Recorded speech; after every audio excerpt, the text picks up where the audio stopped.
I have had the great pleasure of watching my guest this morning, this morning in Atlanta time, not in Johannesburg time, in action. Her name is Joni Peddie. She's an executive coach. She's a keynote speaker. She's the CEO of People.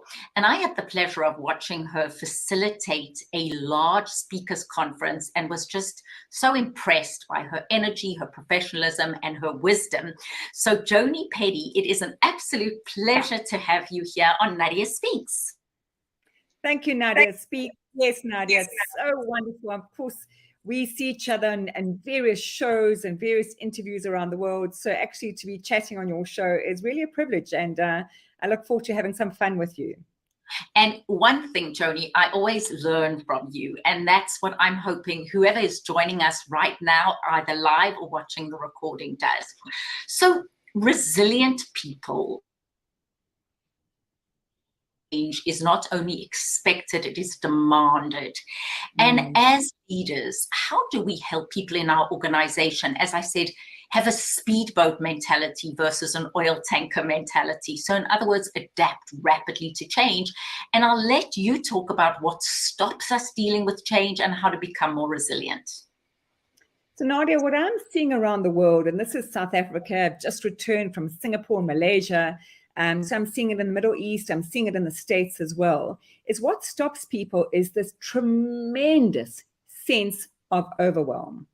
So people are they're just becoming change resistant. So what we know about the human brain is that we know that actually we go back into a comfort zone, and we know that actually if we have a fear factor, we are going to resist any more change. So the world post the pandemic is vastly different. I just love your analogy of, the speedboat and the oil tanker, because rapid change is hitting us like an onslaught. We have to, in organizations, equip our people. And I say they're, good 4 legs to a sturdy table, aren't they? So resilience has got 4 legs. It is your mental resilience. It is your emotional resilience. It is your physical resilience. It's your eating, your moving, your sleeping. And then there's a 4th pillar, a 4th leg to the table, Nadia, and that's your sense of purpose and meaning resilience. So organizations who don't have good employee engagement and teams that have a sense of meaning and purpose aligned to the EXCO strategy are going to miss that pillar of resilience. But are we also looking at these other 3 pillars and equipping people to self-manage and self-lead vastly differently? I mean, I'll go back to your sea analogy and boats, is that those waves, they're no longer sets of 7 that are predictable. They are coming as tsunamis at us. And this overwhelm is problematic for all of our employees. So you go into an organization and work with individuals and teams to help them really acquire the mindset to adapt and adopt changes. So, and I'm sure you get this all the time. People come in, they get a procedure or new management or companies merge. And how on a granular level can you help HR managers and managers communicate the change and then get people to go from perhaps resistance to change to cooperation with the change? Nadia, it's a very good question. And I like to, when I go into organizations, I like to work at the C-suite level because, the good old saying, the fish rots from the head down. So if you start at a senior level, you get that culture shift. And I then work at that senior level. And I always say, if you don't, measure it, you can't manage it. So I don't go in just with a philosophy and a nice to have. I look at validated metrics. So I use a number of metrics. I use the Enneagram, which looks at the personality style that you were born and the temperament. I use a resilience assessment, which is internationally validated, 25 years of norms with that. And I will start to work, I will assess each individual in a senior team, and then I'll look at how does that team cohesion work, and actually what are we missing in that team. I'm well known for my very simple and pragmatic approach. So although I use the neuroscience as an underbelly, I always say, so what? Now what? What are we going to do? And not an overwhelm of change initiatives, because that adds to the overwhelm you and I spoke about, but really about what are the simple, small things you can do as a senior leadership team to be more cohesive, to really build trust. Nadia, what we're seeing worldwide is psychological safety is at its lowest ever in the world. Trust as part of their psychological safety. How do you facilitate that and build that in a team? So I don't have a cookie cutter approach. It's very dependent to your earlier point. Is it a merger, acquisition? Is it a startup? Is it a global? I've got some global groups that are breaking down into separate P&Ls and separate businesses. So it depends on the pain points for that organization. And we start where actually we can, I always use the medical analogy here. If you've got a broken leg and, you've got a femur sticking out, the plaster is not going to help. We've really got to get into surgery. But if we've got a few blisters on the feet, then we're going to, do something different. So it depends on those pain points. And it's an agreement up front is, what are we going to look at in terms of getting that behavior change? So as a behavior strategist, I'm all about sustainable behavior shifts. And they're simple and they're small, but we need to measure the before and the after to get that return on investment. And I see behind you, you have a model and it says you go from stressed to, so let's look at that model. And I know so many people who are just joining us or watching this recording. I am talking to the CEO of Resilient People. She is a keynote speaker and facilitator, Joni Peddie. Joni, so tell us more about the stress cycle. Yes, and I love this model. Pointing in the wrong direction. I love this model. I'll tell you why, because the vicious circle as humans, it is a vicious circle. And actually, Nadia, this is a keynote talk that I deliver that's getting a lot of attraction worldwide. Our first, actually, little backstory is I was invited to Washington, D.C. to speak on stage with Arianna Huffington. And it was all about resilience and the resilience book that I wrote. And I thought, if I'm speaking on stage with Arianna, I should read her book, The Sleep Revolution. And boy, oh boy, am I grateful for that speaking event, because I then started to get deeply interested in sleep and the brain. So the vicious circle that you see up here, let me get it right, is that stress really leads to the fact that we often eat badly. So instant gratification, the burgers and the fast foods, and we know that just is dreadful for the body and inflammation in the body.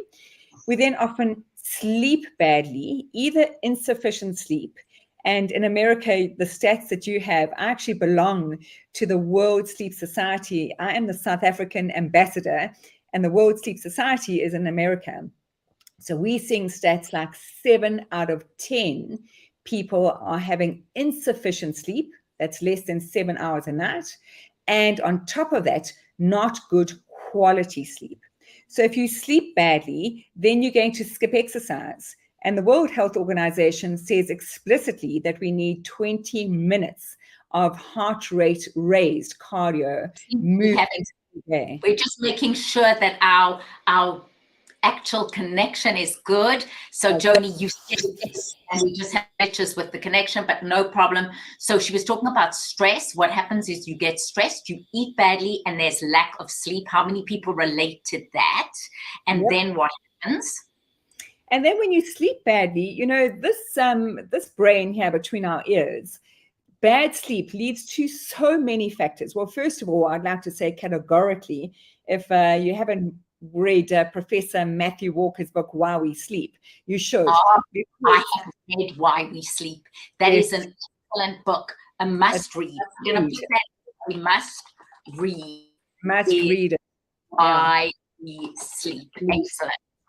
And Nadia, your question is an excellent question. And I love to scare the bejeebies out of people, because we know from the latest neuroscience that if you don't sleep 7 hours, consecutive hours per night, and get stage 4 deep sleep and a rapid eye movement, is that you will get Alzheimer's. You will suffer things like Parkinson's and some forms of cancer. So we know that even night shift workers are high. Night shift work is now equivalent to a carcinogen. So we've got, if you're going to be, and there are nurses and doctors out there who work at night, and when I'm training people who are night shift workers, I train them how to change their circadian rhythm. And that's possible. So when I deliver talks in Australia, I have to get up at midnight South African time. I work mainly with companies in Brisbane. So it's 8 o'clock in the morning when we start training. But for 10 days before, I can change my circadian rhythm. My husband does not like it, but I start to go to bed at 4 p.m. and 5 p.m. so that I can get that 7 hours before I wake up at midnight, and I start working at midnight. So it's possible to do, and there's some beautiful lifestyle habits to help you do that. And then I'm still haven't answered your question, Nadia, and it's such a good question. What happens when we don't sleep? When we don't sleep, not only disease factors set in, but your problem solving, your thinking about opportunities, your innovative thinking, your ability to interrelate differently in the boardroom, your ability to, collaborate with people, come up with new solutions. All of that goes out the window because this age-old brain of ours, it's getting into survival mode when it's sleep deprived. So it shuts down all of those mental faculties. And actually, you're just not as sharp as you should be. I was working with a huge bank today, like one of the South African major banks, at the Exco table. And I was saying to them, I've got a proposition for you. So they said, what? I said, there are 33,000 people in your bank. I think you should have breathalyzers at the front door when they walk in at your various sites. And they said, what? Our people don't drink before work, Joni, at 8 a.m. I said, you know what? If your people are arriving sleep deprived, it's equivalent of arriving at work drunk. So we should really start to speak about sleep and the power of sleep, the superpower of sleep, and our mental faculties in the workplace. So I do a lot of keynote talks on that, Nadia. Because we're talking about resilience. We're adapting to rapid change. We're talking about having the faculties and the passion and the drive. And you're saying it actually begins on an individual level and helping people really be in a state of mind to accept and deal with the kind of change that's happening. What is the definition of resilience really when we think about it? What is your definition, Joni, of being resilient? So I'm going to give you a backstory here, and then I'm going to answer you. And the 30 seconds backstory is that I lost my husband 16 years ago when my daughters were tiny. They were 7 and 9 years old. He had an aortic aneurysm. So it was a very shock loss to our family. And I'm a strong personality. And what I really was irritated by is in those beginning trauma years, people saying, Joni, you are resilient. You are going to bounce back. And I developed a really bad aversion to the English words bounce back. So I have now registered a movement and trademarked the phrase, Nadia, and wait for it, this is my definition of resilience. It is, we will bounce forward. So resilience is not about bouncing back, because when you think about it, you need to be resilient in big T trauma. If you've lost a loved one, you need to be resilient when even you've now moved out of one team and moved into another and working for a different leader. You need to be resilient when you've had a car accident. You need to be resilient, when your child brings home a report and it's got a big F for fail in it. So, there's so many different levels of resilience. So it's how do you take resilience and bounce forward? And then my more granular definition is, there's mental resilience, there's emotional resilience, there's physical resilience like sleep and eating and exercise, and there's sense of purpose resilience. So there's 4 pillars to resilience. But in short, it's how can we take adversity and bounce forward? That's a really excellent definition, because I think I'm actually giving a talk later today and thinking about how much change we've all had to deal with. And as resistant as we are, the fact is we are capable of change. It doesn't mean it's easy. Exactly. It doesn't mean we don't resist it. So I want to touch on a couple of things. You use the Enneagram tool. So I thought it would be a good opportunity to share with people who don't know what the Enneagram is, a little bit about the Enneagram and why you choose that tool to assess where people are at. The reason I choose the Enneagram versus all the other good tools out there, Myers-Briggs, Insight Disc, StrengthsFinder Disc, there are lots of personality typologies. I have a complete adversity to the typologies that box and label people. So as a behavioral strategist, I want people to be the best version of themselves. And the Enneagram is a system, Nadia. So it's a 3-dimensional system that looks at nine personality styles and temperaments. So you've got all 9 within you. The research shows that you are born one of these 9. Now, we can look at research with identical twins. So if Joni had an identical twin sister and her name was Sylvia, we would have come out my mom's tummy seconds apart. But Joni sees the world through this lens as a type 3 on the Enneagram, and Sylvia sees the world through another lens, problem solving, the kinds of hobbies, the career Sylvia chooses, the ways she, interacts with people or wants to self-reflect and reboot. We just do things vastly differently, even if we were born identical twins. And I think that's really a key differentiator for the Enneagram, and why I use it is because you are born a temperament. And Nadia, you've got children, I've got children. My 2 daughters are 21 months apart. Same mom, same dad, same belief system, same home, same upbringing, and they are chalk and cheese. They see the world. What is your Enneagram? What are a couple of your personality traits that the Enneagram identifies? So I'm born a type 3, and the Enneagram has also got wings. I've got a type 2 wing. So I studied in New York with Don Riso and Russ Hudson many, many years ago, 28 years ago. And the names they give to the type 3 is the achiever. So some of my attributes is I love to achieve. I love to make sure that I start a project and I end a project and I give 100%. And then my type 2 wing is called the helper. And that's my people side. I mean, I do anything. I love people. I was laughing at myself before I came on your interview because I thought I've got my cash flow to do and someone owes me money and I needed to check all those numbers. And I'm like, what? I don't care about that. And the money, I should care about the money. I run the business. Got you.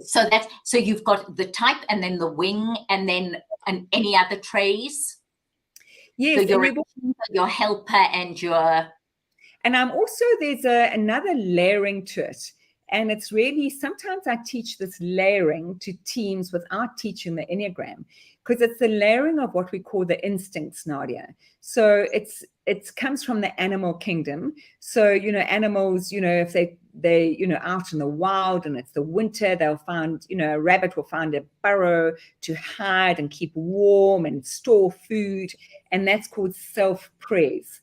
And I'm very much a self-praise. We're going into winter in South Africa. It's, am I warm enough? What are my clothes like? Where's my food? Where's my nourishment? So I'm a keynote speaker and a facilitator, but actually, and I'm a type 3 assertive, outgoing person, but I actually reboot my brain, my heart, and my soul by having time on my own.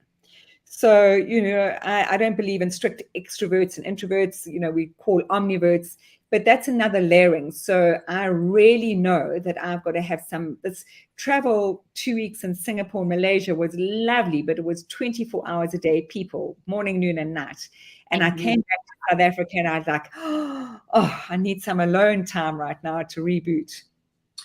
Now, I love one of the keynote topics is 10 ways to work smarter rather than harder. So you don't need to give us all 10, but can you give us a couple of ways to work smarter, not harder? Yes. One of the ways is your ultradian rhythm. So circadian rhythm I mentioned earlier, which is relating to sleep. But ultradian rhythm is your 90-minute deep work focus. So the research shows, and mainly this research has been done by Professor Andrew Huberman, and in the States. And you need to work smarter by saying, let me look at my diary and let me look at 2 or maximum 3 90-minute ultradian rhythms per day. So if you are looking at, Nadia, investigative research or interviewing people, designing a new show, you would need 90 minutes to really get into the groove of focus. No mobile phone on, no emails, etc.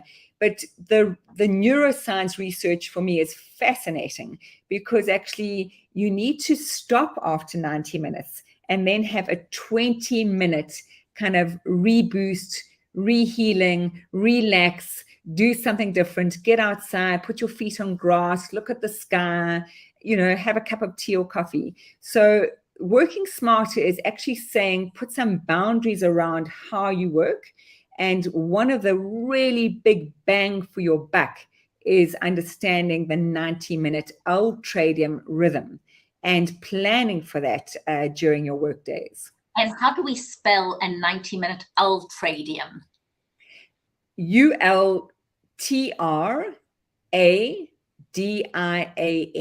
ultradian. Rhythm. Wow, that's a new one. Joni, thank you. So as we end this wonderful morning, I know you're going to be in Orlando for the National Speakers Convention. So give us your date, and if anybody would like to meet you, I am going to put it's resilientpeople.co.za. They can reach out to you. But tell us about Orlando, and I know you're getting your CPA, which is your Certified Speaking Professional. So congratulations on that. Thank you.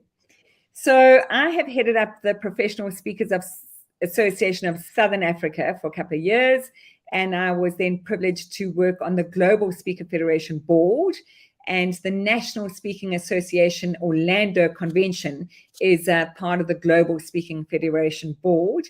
And yes, I have been awarded my CSP. I'm really thrilled about that. I'll be in Orlando from the 13th to the 18th of July. And I am hoping to come and do some work in Atlanta. So I'm reaching out to people who would like a keynote talk, who would like a team facilitation, who would like to get some really good neuroscience tips in a simple, practical way so that they can rejig their people. And your earlier point, Nadia, I love, is that their team can be more of a speedboat and not an oil tanker. Right. So that as an individual and as a team, I really like that. How rapidly can you change and adjust both on a micro level and a macro level? So Joni Peddie from South Africa, and that's Joni. One of the things I really love about this virtual world is there you are in Johannesburg, South Africa. I'm in Atlanta, Georgia. I hope we get to meet. That's resilientpeople.co.za or jonipeddie.com. And just look so forward to many interactions, and just what I've gleaned in terms of your conversation. I mean, just the reality of asking yourself right now, how stressed are you? Does that mean you then sleep badly, you then eat badly, you then skip exercise? And are you putting yourself in a self-perpetuating cycle that is sabotaging you? And what are the little things you can do to, in fact, become more productive? And I like the 90 minutes of hard work and then take a break. So Joni Peddie, it has been a privilege and a pleasure, and look forward to many great conversations.